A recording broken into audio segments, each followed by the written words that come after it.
All right, welcome back to the channel. So Danny Garcia, man, he's taking a big chance, moving up to 154 pounds and calling out the likes of Jermell Charlo, saying that he is the biggest star at that division.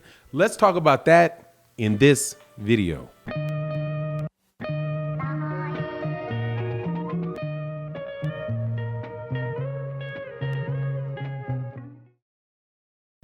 All right, Danny Garcia, man. This dude has got a lot of heart. He's one of the best fighters. Man, his whole career, man, was one of the best fighters at 140 pounds when he was there. A unified champion, moved up to 147 pounds, became a champion at 147 pounds. Has had some very, very good fights. Never, ever has had a bad loss. And he's saying that he thinks that he can move up to 154 pounds and take over up at 154 pounds. Now, when I first heard him say that, I thought to myself, man, that seems to be a little bit of a stretch because 154 pounds is a stacked division. You have guys like Tony Harrison, Jermell Charlo, Julian J-Rock Williams, Jarrett Hurd, Eris Landy Lara, Bryan Castano, the list of people that are at 154 pounds, just, it goes on and on. Very, very, very deep division with right now the champions being the WBC, the WBA, and the IBF champion is Jermell Charlo, and the WBO champion is Bryan Castano. I think that those two should be having a fight soon. They're both represented by the PBC, so it makes sense that the PBC would pay for the fight, or at least put up enough money to make sure that that fight took place, so that we can have an undisputed champion at 154 pounds, which is something at 147 pounds where Danny Garcia is coming from. That is a little bit harder of a stretch to take place. You have Errol Spence Jr., who's the WBC and the WBC and the IBF champion. You had the WBA champion being Yuriorkis Gamboa. Yuriorkis Gamboa. Forgive me. Yordenis Ugas, a tremendous, actually orthodox southpaw, orthodox Cuban fighter. Very, very, very solid fighter at that weight class. And then you have, of course, the pound for pound, in my book, the pound for pound #1 fighter in the world, Terrence Crawford. So, when I look at it, I'm like, okay, how did Danny Garcia fare at 140? Clearly, he was the best fighter at 140. How did he fare at 147? I do believe he's one of the best fighters at 147 in a division that is just very, very stacked, right? I think that there's an argument that he beat Sean Porter. There's definitely an argument. There's not much of an argument that he beat Errol Spence, but I also think he might have fought Keith Thurman as well, and Keith Thurman beat him, and that would be, an absolute, if I recall correctly, Keith Thurman beat him. That would be, very, very tough, fights for Danny Garcia, who is a big welterweight and a very strong welterweight.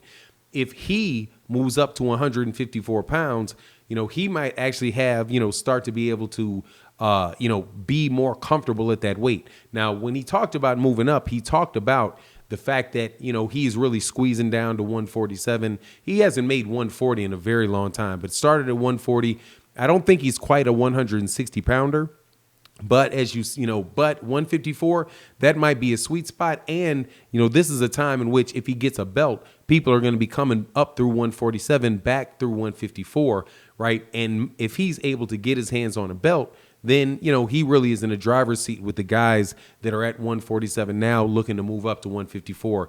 And that's going to happen because you've got terrific young fighters like Jaron Ennis moving up into that weight class and Virgil Ortiz moving up into that weight class.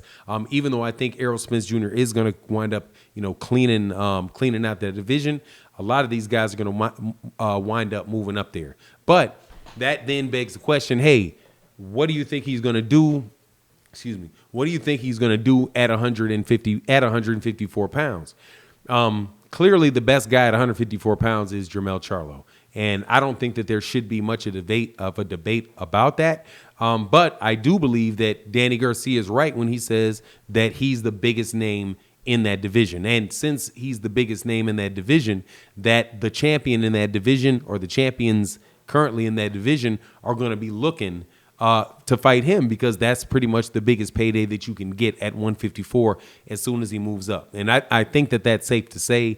Jermell Charlo, who's somebody that I'm sure will take that opportunity if it presents itself, to fight Danny Garcia, and that would really work for Jermell Charlo because that would give Jermell Charlo that really big showcase win that he needs. Now, Jermell Charlo, in my book, is a top 5 pound for pound fighter, without a doubt.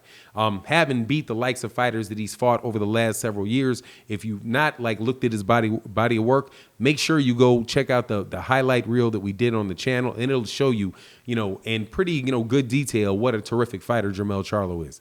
Now, Jermell Charlo has to fight Bryan Castano. So there's two champions. So there's 2 routes that Danny Garcia could take. Both of those are really big fights, and both of those are guys that are with the PBC. With Bryan Castano, man, that I think is a fight that is almost tailor-made for Danny Garcia. I think that Bryan Castano is somebody that is a come-forward fighter, somebody that doesn't have overwhelming athleticism or an overwhelming anything that's overwhelming. He just really, his pressure, his very, very solid chin, his consistent attacks to the body, very crisp punches. I think that carries him a long way. And, he was able to beat a guy like, Teixeira. And I think that he wound up, did he get a draw with Landy Lara? But if he did get that's the level of fighter that he's at. Danny Garcia, I think, would be able to beat Bryan Castano, as I think most of the guys that won belts at 147 pounds have, would also beat him. Errol Spence Jr., I think, versus Bryan Castano is, a full-size Errol Spence Jr. where he doesn't have to drain down to 147. I think that is a terrific fight, but one in which Bryan Castano gets stopped. Same thing would go for Sean Porter versus Bryan Castano. I don't think it would be a stoppage, but I do believe that it would be a 12-round unanimous decision for Sean Porter. I would give the advantage of Keith Thurman over Bryan Castano as well, and obviously, the current champion Jermell Charlo over Bryan Castano, but all in very, very good fights in which Bryan Castano has legitimate chance to win. I don't want to, brush him off, but if you're looking at now those 2 champions and the fact that they have a fight for unification, the fact that Danny Garcia moved up there, I bet you will postpone that fight for undisputed, because either one of these guys will get career high paydays fighting Danny Garcia, and I do believe that it also sets that up very, very well. Now, the way that the whole thing pans out, I do believe that Jermell Charlo is going to wind up being the undisputed champion at 154 pounds and then moving up to 160 pounds. And then Errol Spence Jr. Sean Porter and these guys are going to move up to 154. I think that Terrence Crawford, probably the remainder of his career, will be at 147 and be in a situation where he might be fighting many of the up-and-coming fighters that we talked about. Now, to my mind, I comes Rashidi Ellis. I know that saw him not too long ago. I think that he's around that weight class, but also you have guys moving up into the weight class who are also with Top Rank, those being Jose Ramirez and the Mexican-American fighter, Jose Ramirez, who has, I do believe he has the WBC and the WBO belt, and the Scottish fighter, represented by, I do believe he's with MTK Global, Josh Taylor, who has the WBA and the IBF belts. But all in all, I think that the 154-pound, 147-pound division is just going to be very, very terrific. I like this move for Danny Garcia because he's pretty much done everything that he can do in a very stacked division at 147, and it only makes sense for him to move up. And I think that he's going to get a belt right away off Bryan Castano. That's how I see it. You let me know how you see it. And with that, I'm out. Peace.